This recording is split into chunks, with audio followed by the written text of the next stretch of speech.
ভারতের দুই অভিজ্ঞ ব্যাটসম্যান রোহিত শর্মা ও বিরাট কোহলিকে 2027 ওয়ানডে বিশ্বকাপে খেলতে দেখা সম্ভব, এমনটাই মনে করেন ভারতের বোলিং কোচ মর্নে মর্কেল। তার মতে মানসিক ও শারীরিকভাবে প্রস্তুত থাকলে দুজনই আগামী বিশ্বকাপে দেশের জার্সিতে মাঠে নামতে পারবেন।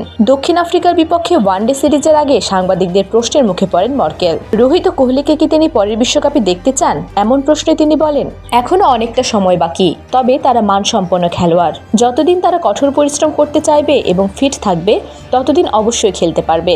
ভারতের বোলিং কোচ হিসেবে দায়িত্ব নেওয়ার পর থেকেই অভিজ্ঞতাকে সবচেয়ে বেশি গুরুত্ব দিয়ে আসছেন মর্কেল। সাবেক এই দক্ষিণ আফ্রিকান পেসারের ভাষায় অভিজ্ঞতার নাম আলাদা, এটা অন্য কোথাও পাওয়া যায় না। তারা বড় টুর্নামেন্ট খেলেছে, ট্রফিও জিতেছে। আমি নিজে তাদের বিপক্ষে অনেক ম্যাচ খেলেছি। তাদের বিপক্ষে বোলিং করতে আমিও অনেক রাত ঘুমাইনি, তাই জানি প্রতিপক্ষের প্রস্তুতিতে তারা কী ধরনের প্রভাব ফেলে। মর্কেলের মতে তাই রোহিত ও কোহলিকে পরের বিশ্বকাপে দেখা গেলে বিস্ময়ের কিছু নেই।